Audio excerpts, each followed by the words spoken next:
Hi everyone, how are you doing? Today we continue our conversation about courage.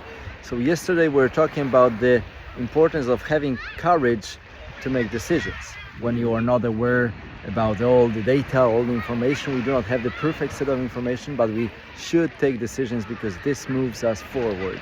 And today I'd like to share with you another thought related to courage, which is related to a very frequent situation in so many companies, basically all companies I work with.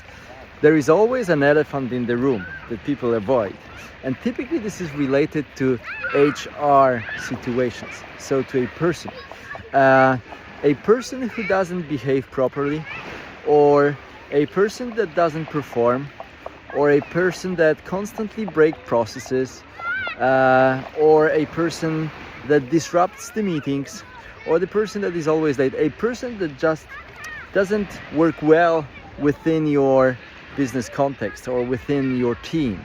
And somehow we avoid talking to this person and addressing the challenge, addressing the issue. Why is that?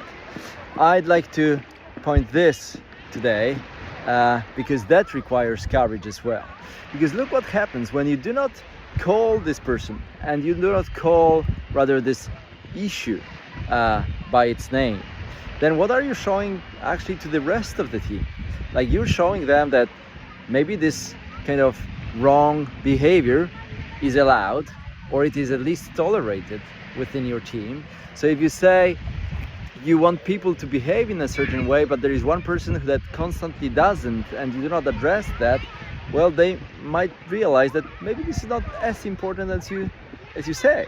So quite frankly, not only you do not solve the problem, but also you set a wrong standard for the people, or you send a message that actually you wouldn't like to share or send to your team. So think about that today from the perspective of courage. What are these situations that you should address in your companies with courage? Who are these people that do not behave as you would like them to behave? And you should call it by its name.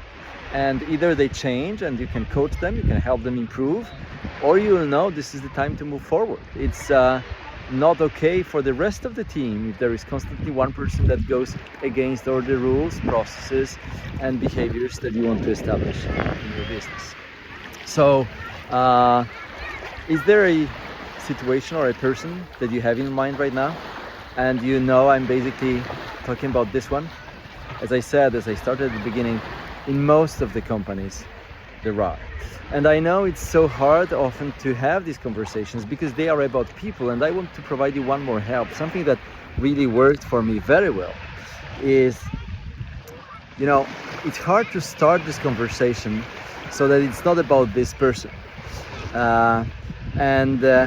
What was very helpful for me is when we had defined a set of values that we believe in and we want to represent as a business, as people, as a team. So first you start with definition of values that you truly believe in and you want to be associated with, and you want to be recognized for.